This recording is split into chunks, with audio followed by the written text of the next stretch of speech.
Students in Norwich heading back to school this week, but not everyone will get on a school bus. A years-old policy now being enforced actually has kids walking to school. Yeah, and this is not sitting right with parents. Channel 3 New London Bureau Chief Luke Hydash is live in Norwich with why this decision was made. Luke.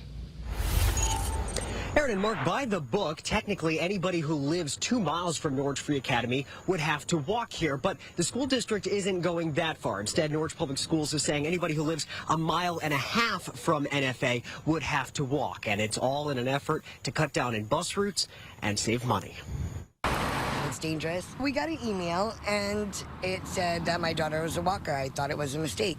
Haley Schaefer lives about 1.5 miles from Norwich Free Academy. She's starting her junior year. Up until now, she always rode the bus. That changes Thursday.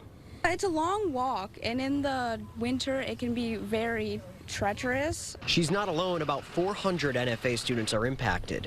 It's going to save money that can be spent for teachers and learning. Norwich Public Schools Transportation Director Maria Perillo says the district is following Board of Education rules.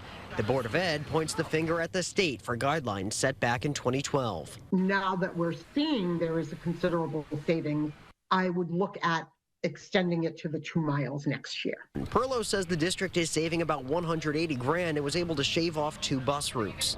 The GPS I looked up, it was approximately 45 to 55 minutes one way. Deborah Franklin's son Alex is starting his freshman year at NFA. She's now changing her daily routine to get him a ride. I will drive him, but it is hard for me. I have smaller children at home that would have to get out of bed. Parents are worried about the routes. Will the sidewalks be clear in the winter? Not to mention stranger danger. Anything could happen. At NFA, this is just impacting Norwich students. Students from all other districts in the area are still being bussed in. Those state guidelines apply to all students in Connecticut, and here's what they are. Technically, by the book, all kindergartners, that is, would get a ride to school on the bus. Kids in grades 1 through 3, technically, if they live within 1 mile of the school, could walk.